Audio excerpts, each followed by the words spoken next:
Up until the year 2019, the United States of America was the only country in the world to not have co-ed scouting.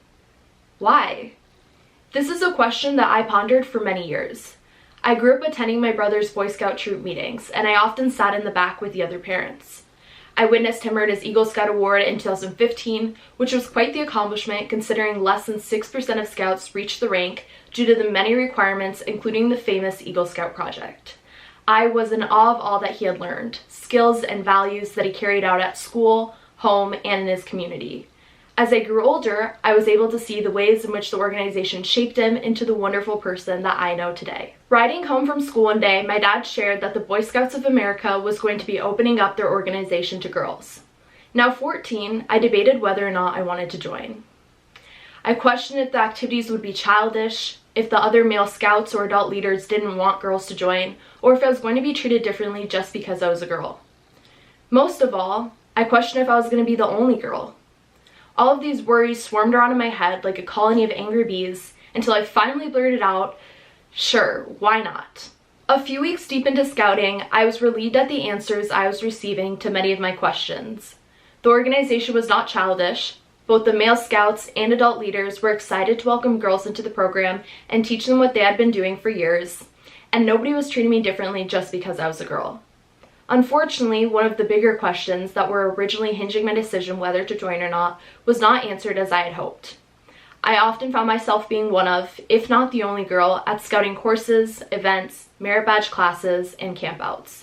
On one of the coldest nights in which my Boy Scout troop and I went camping, and I live in Minnesota, so when I say cold, I mean really cold, we had arrived late to our site and it was already starting to get dark. We were all shivering as we tried to pitch our tents. So one of the scouts in my troop jokingly suggested that we did the hokey pokey to warm ourselves up. I hadn't done the hokey pokey since preschool, but I said, sure, why not? And so we gave it a try. As we shook our right arm in the circle, followed by our left leg, and turned ourselves around as we sang to the silly song, we slowly started to warm up. However, it wasn't until we put our full body in the circle and shook it around that we warmed up enough to start pitching our tents. Standing with my whole body in the circle, focusing on each body part and shaking it rapidly, required more effort and concentration than any individual body part. Silly enough, when given new opportunities, I always think back to this cold night, standing 2 feet deep into snow, watching my breath fog up as they sang and danced to the hokey pokey. I remind myself that it is when I put in the most effort and fully commit to something that I receive the biggest reward. About a month into the Boy Scouts of America, I was working towards my Eagle rank like many others. As I recited the Scout Oath each week, a specific phrase stood out to me. I will do my best. As simple as it is, I want to ask you this question. In all of the sectors of your life, do you really do your best?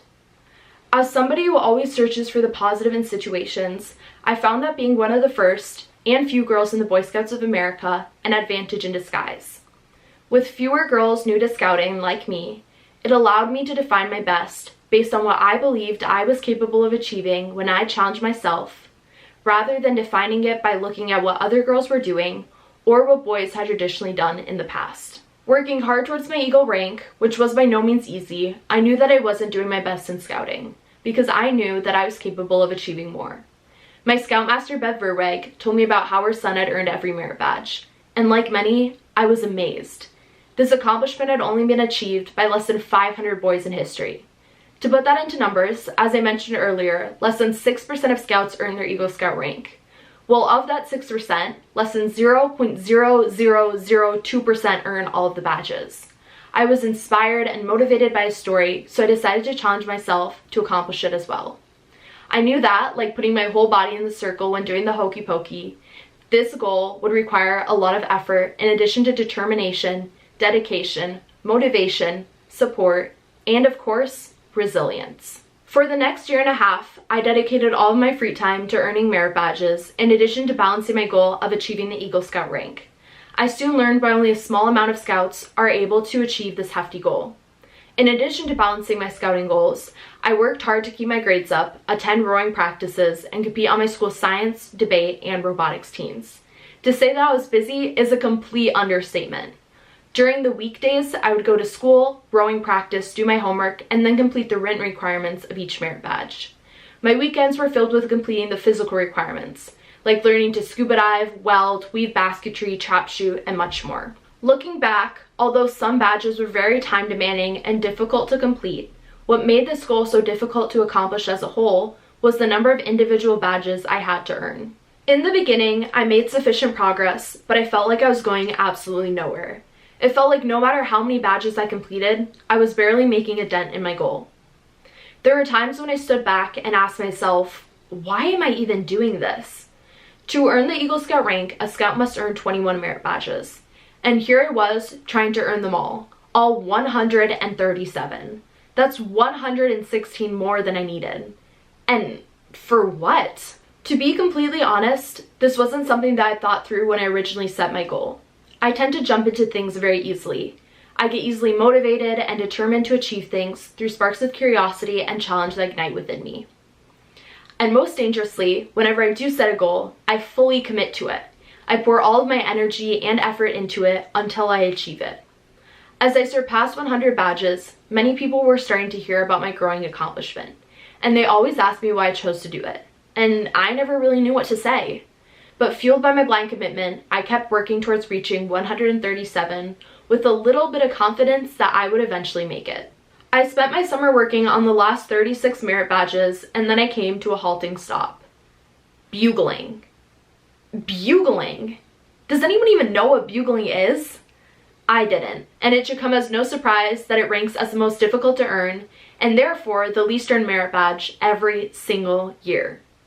I soon learned that a bugle is an instrument. It's kind of like a trumpet, but it doesn't have any valves, so all of the pitches are completely controlled by you. Many of the scouts who earn this badge already know how to play the trumpet, so it's a little bit easier for them to earn it. Not only did I not know how to play the trumpet, I didn't know how to play any instrument at all, so I felt like all of the odds were stacked against me. Like all scouts who earn all of the merit badges, it was around this time that comments started rolling in on news stories and social media posts where my accomplishments were being highlighted. Out of nowhere, dozens of comments from people who had never even met me, not fellow scouts, but grown adults, were posting mean things saying that I probably didn't earn all of the badges correctly because they didn't think it was possible to earn all of the badges, especially in such a short amount of time. My motivation to sound my first bugle note was shattered.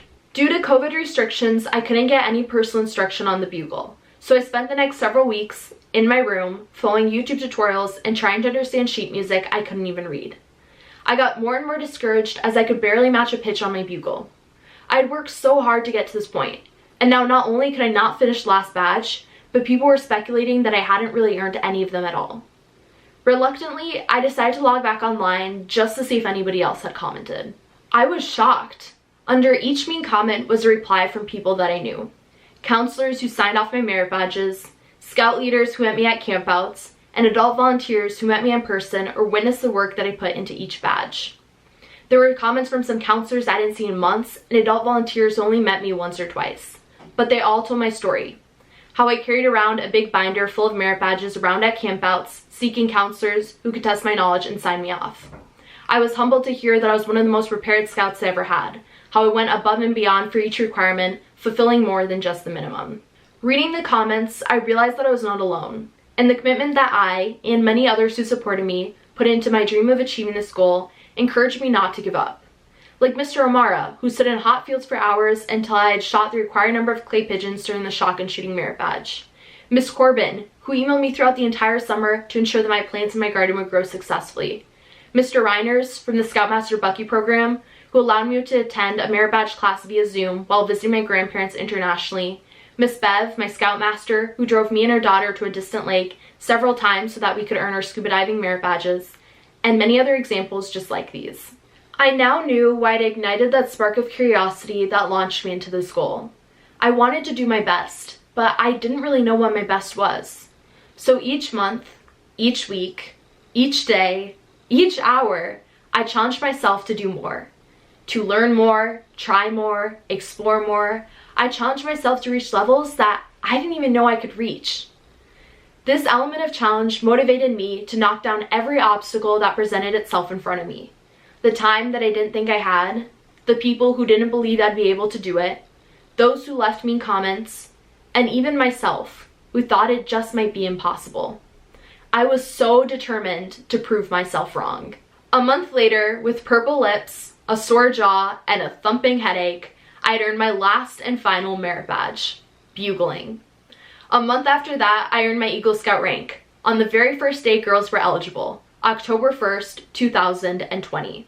Having earned my Eagle rank, all 137 merit badges, having represented the organization on a national scale in Washington, D.C., where I presented to U.S. Senate Majority Leader Mitch McConnell, Speaker of the House Nancy Pelosi, President Donald Trump, and several state senators, in addition to having created promotional videos to encourage more girls to join Scouting, emceed fundraisers that raised over $1.2 million for Scouting, having joined the Order of the Arrow Brotherhood, and having earned my National Youth Leadership Training Award, I knew that I had truly done my best. So when you find a spark of curiosity and challenge buried deep within you, light it on fire and let it run free. When the opportunity arises to do the hokey pokey on a cold night, take it. Why not? When you do, fully commit. Put your whole effort towards the endeavor like you put your whole body in the circle. Allow the obstacles to shake you and overcome them as you turn around. That's what life is all about. Don't let anyone or anything stop you. This is my secret to success.